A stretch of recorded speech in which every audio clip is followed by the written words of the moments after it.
Yo, people will be saying it's your boy Muzi 13 back with another one. And this is the post match reaction to the Man City 2 Arsenal 1 game. So the game happened obviously yesterday. The boy was busy, but I had to drop it today still because mines were moving like I was gonna duck it. I'm not gonna duck it. I drop reactions to all the games when I can. I did one for the Carabao Cup final, so I'm gonna do one for the league. But yeah, not the best day in the office, not the best day in the office at all. But let's get right into it. I'm trying to keep this to about 5 minutes. But yeah, Arsenal went to this game with a bit of a surprise in the lineup. We expected the back five to be the same, and we saw that no changes there. Midfield, Rice and Zubimendi as per usual, but then the attack was a bit different. Arteta decided to switch it up, which I was happy he did. Odegaard came back into the team. He played in the 10. As they play on the left wing, Havertz up top and Madueke on the right. And I felt like that gave us a nice sense of directness. It allowed David Raya to go long. We weren't trying to build up from the back against City's press, which we in the Carabao Cup final we couldn't do. We couldn't go long either because Gyökeres, as we know, is not the best at holding up the play. He's not gonna win the aerial duels, but Havertz did a lot of that. He won the aerial duels where he could. So it really was an interesting lineup. It's one that I would have wanted to see more this season if Odegaard has been fit. It would have been maybe Eze Odegaard playing more. I like the combination that it brought in. But yeah, let's talk about what happened in the game. 16 minutes in, Shirky gets the ball, dribbles into the box. We just didn't close him down, and he takes a beautiful shot in, gets the goal, makes it 1-0. Beautiful finish from him. You have to hold your hands up where it is credit where it's due. Shirky is a phenomenal player, man. Like he's one of those players you watch, you can't be mad at him. Like he's just a good player. So fair enough to him. He gets the 1-0 lead. And Arsenal didn't have to wait too long to equalize. 2 minutes later, the ball's passed back to Donnarumma. He takes ages to clear. Havertz closes him down. And the ball, Donnarumma hits it off. The Havertz goes in 1-1. We're back in it straight away. And we start going to the game after that. I felt like City were a bit nervous. We were playing a lot of the game in City's half. Obviously, they had some of their breakaways on the wings. Doku going up against Mosquera, gave him a tough game. Mosquera naturally a center back playing at right back. I felt overall he did decent. Picked up an early yellow card, but overall handled himself well. And before he was subbed off around the 70th minute, I like the performance I seen from him there. That's gonna give him a bit more confidence moving forward, but also letting him know that you can't kind of getting the right distance to close the player when you need to, but not too tight. But I felt like he had a decent game overall. In Cappy as well, I feel like he had a good game. I didn't really feel any threats from Semenyo as much as we did in the cup final. I feel like the fact that he didn't have a yellow card this game meant he was a bit more aggressive and he was allowed to be a bit more aggressive.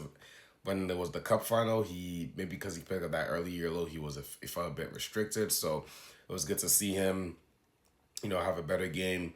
But yeah, we went to the half 1-1. I was like, you know what, second half, let's come out strong.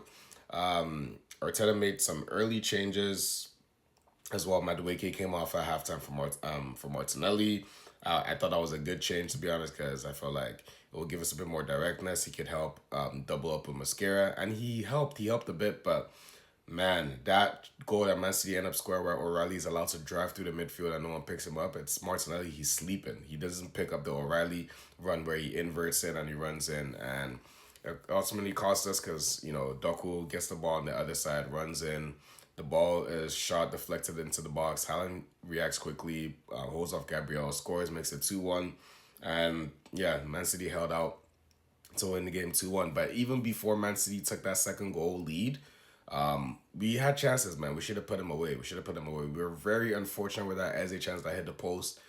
I could even take it all in. What was happening? I was like, yo, what the hell happened? Like, I had to see the replay and he hit the post. We were just so unlucky he hit the post there. But City had their chances too, to be fair.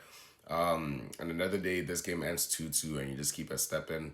I think that was actually my prediction. I think Man City 2, Arsenal 2. And, if the Eze chance goes in or the Havertz chance where Odegaard plays him in one-on-one, should be scoring that, he doesn't do it.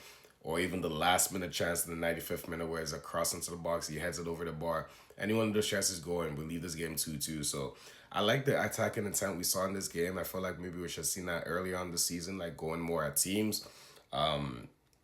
But at the end of the day, you lose this game, and now it's all in Man City's hands. If Man City win all their games now, they would win the league. Or actually, if Man City and Arsenal win all their games now, we'll finish on the same points, and it all just comes out to goal difference. So, depending on what we can do against the other teams, both teams have to win all their games regardless. So,